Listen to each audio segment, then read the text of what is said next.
Welcome back to Shy's New Who Rewatch, where I rewatch every single episode of New Who, starting with Chris Eccleston, to celebrate the 21 years that it's been back on our screens. So, it's been a little while since I've done a New Who Rewatch video specifically.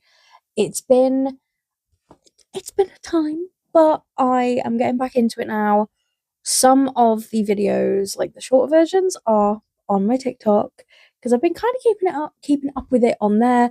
Less so on here because longer videos. But yeah, anyway, we are going to get into 3 episodes this time, and that is going to be Human Nature, Family of Blood, and Blink. Right, so 3 really good episodes, and you may recognize this little thing here that I'm using as a mic stand, or my glamorous silent assistant.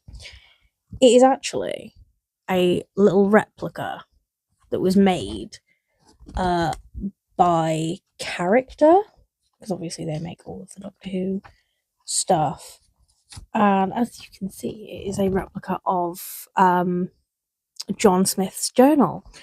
And like, if you read some of the if you can read some of the words, it is actually incredibly detailed and I love it.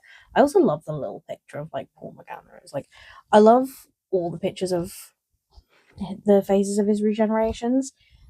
But yeah, I don't know. There's just something about the Paul McGann face that it's just like, oh my god, he's so beautiful, he's so pretty.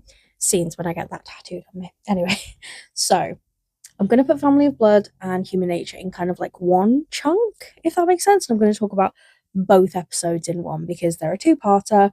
One of my favourite two-parters of like the whole of Tennant's run. This is sitting neck and neck with the Master two-parter at the end of this season.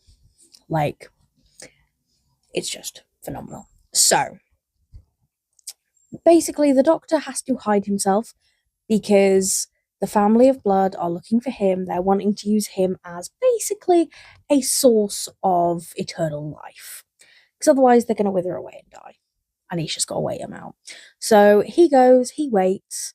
He obviously has to get the Time Lord scent off himself. So he basically puts his essence into a fob watch, which, do I have said fob watch? Yes. Did it go missing? I say go missing. It'll turn back up literally as soon as I'm done with this video, I bet you. The same happened when I did my video, like my short form video of it. Like, for whatever reason, it just likes to go missing when I want to use it. So yeah, we're using this, which is one of my favourite little pieces that I have. It's basically, you can put it on a shelf and someone just thinks, oh, it's like an old diary, old journal, whatever. Completely innocuous. And then, yeah, turns out it's a big old piece of nerdy merch, and it's one of my favorite things in my Doctor Who collection. But anyway, otherwise I'll just talk about like the Doctor Who show I own. So yeah, he puts his essence into a fob watch. He is John Smith, who is a teacher at this boarding school. Martha is a servant girl at said school. And yeah, she knows, he doesn't. He has a whole ass life. He has a sort of romance with Nurse Redfern.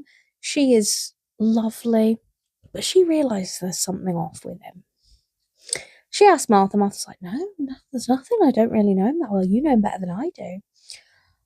But parts of the Doctor's memories are slipping in, so it's sort of, oh, where did you learn that? Oh, Gallifrey. And he's like, oh, I don't know where that is. I don't think I've ever been. So yeah, like little bits do sneak in here and there. I just want to say about these episodes though, the acting by some of the Family of Blood, Baines particularly, or brother of mine, he is amazing. He is so good at playing like smarmy little smug rich schoolboy, and then going to play this like possessed, evil, sadistic creature. I love it. I really, really love it. We'll get back to sadism later on in the episode because, yeah, I love the way that he plays it. What I do not like is The way that like John Smith's like, oh well, why do I have to die? When they find him, why do I have to die so the Doctor can live? It's like you have to die so that the planet lives. Like your sacrifice means everyone else living. Like that's amazing. Like what a sacrifice. He's not for it. He doesn't like it. He thinks that he should live and that everyone else should die, I guess, which is not very the Doctor at all. But yeah, I enjoy these episodes. I think they're cool. I love a kind of dark, spooky Doctor Who, and that is exactly what these two episodes do. I love the Unquiet Dead. I love the werewolf episode. That like the episodes of Doctor Who that like spooky, that feel a bit like a horror movie, that had you like behind your sofa or like holding a pillow up above your face, like as a kid. I love it. And the scarecrows added to that. I love the design of the scarecrows. I think absolutely brilliant. Um, I also really like how the little girl or sister of mine is holding a little balloon and skipping along, and usually that's not creepy. But when you've got like a creepy child doing it, it's like this random balloon is the scariest thing that has ever existed, essentially. So we've got that. We've got a whole bunch of kind of scary elements. We've got kind of the way that they move, like the way that the actors move when they are playing these characters is really strange, but I love it. The way that Baines talks, there's a lot of like little key differences to kind of show you that they have been changed. So the Doctor wasn't laying low for his benefit. He was laying low for their benefit because he's like, right, okay, you guys want to live forever, I am giving you that. And it's very much giving sadist. So he wraps the dad in unbreakable chains. He tricks the mum into basically going out of the TARDIS version of the airlock. Just basically, like, it's like, yeah, there you go. The daughter is trapped in every mirror, every single mirror, and I think that's a really cool, creepy concept. And then obviously he's the scarecrow, like the son brother of mine. He is very, oh, I don't know, the look on the Doctor's face when he's doing this is, if I told you not to mess with me, and you did. I'm going to give you exactly what you want. Speaking of the Doctor giving exactly what is wanted, let's talk about the angels getting the phone box, shall we? So we are on Blink. This is a good Doctor Light episode. I was putting it off because Weeping Angels still scare me. Yes, not very big, stompy goth boot, fishnets, rah rah shouty music of me, but I don't care. They're still creepy. They're still very, very creepy. So, my question has always been, how did Sally know exactly what order to rip the wallpaper off in? How did she know? Because obviously the first bit you can see the beware, so she pulls that off.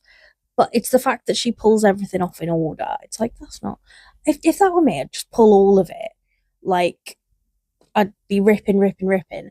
And then all of a sudden, you've got a full sentence. But yeah, I think this is a really good Doctor Light episode. It's a good introduction of the angels. It's the last Moffat episode before we get the introduction of River Song. So obviously that's significant.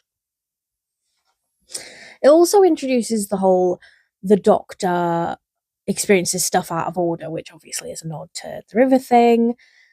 And yeah, I still want to know what four things in a lizard is. I need to know. Have we ever found out? Probably not. But yeah, I think Sally Sparrow is an awesome character, and I would love to know more about her. I would love to know more about what she gets up to in the day to day. I think the cop has a really sad ending. But yeah, it's kind of a sad episode, a creepy episode. It's just a Moffat episode, isn't it? But yeah, I shall see you guys in the next one. If you liked what you saw, then hey, stick around.